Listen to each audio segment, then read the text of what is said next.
Սիրելի հայրենակիցներ, սկսեմ մի հարցով, որի պատասխանը գիտեմ։ Այսօր Հայաստանը ապահով երկիր է։ Արդյոք մենք վստահ ենք, որ մեր սահմաններն ամուր են։ Արդյոք մենք վստահ ենք մեր երեխաների ապագայի համար։ Այո, պատասխանը բոլորս գիտենք։ Հայաստանը այսօր անվտանգ չէ։ Ես այստեղ եմ ոչ միայն սա ասելու համար։ Ես այստեղ եմ ասելու ամենակարևորը։ Այս ամենը փոխվելու է։ Հայաստանի հաջորդ վարչապետ Սամվել Կարապետյանի գլխավորությամբ Հայաստանի անվտանգությունը դառնալու է իրական, ուժեղ եւ ամենակարևորը անխոցելի։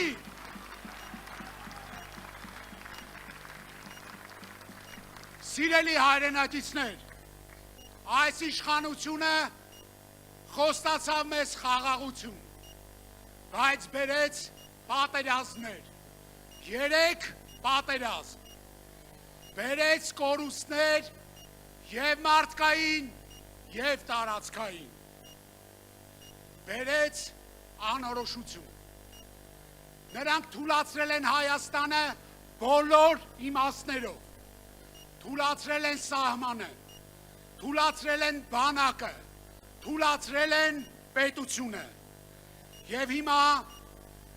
մենք բոլորս եկել ենք ասելու, որ պահանջում ենք փոփոխություն եւ պատրաստ ենք այդ փոփոխություններին։ Եվ գիտենք ումից ենք դա սպասում։ Եվ այդ մեկը Նիկոլ Փաշինյանը չի։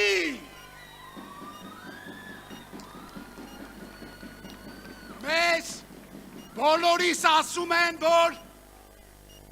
Հայաստանի անվտանգության երաշխավորներ պետք չեն։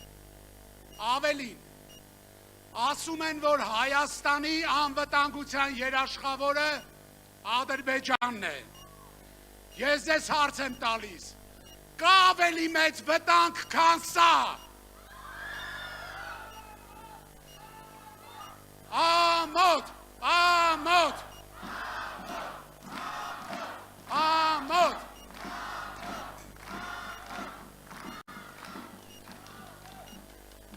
Պետությունը, որն իր անվտանգությունը կապում է թշնամու հետ, ստորագրում է իր կործանման տակ։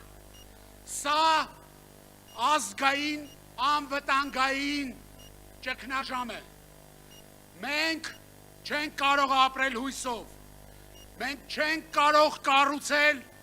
պետություն դատարկ խոստումներով, մենք չենք կարող մեր երեխաների ապագան հանձնել թշնամուն։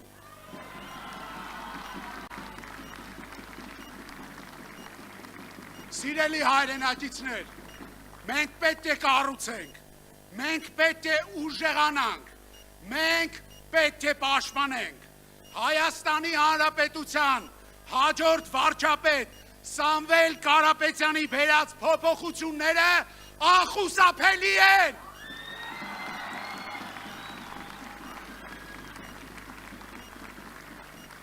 Բայց կա մի պարզ ճշմարտություն, ժողովուրդ ջան։ Պառակտված ժողովուրդները ուժեղ չեն կարող լինել։ Միմյանց չվստահող հասարակությունը չի կարող լինել պաշտպանված։ Եվ միասնությունն է, որ մեր ուժը դարձնելու է հաղթանակ։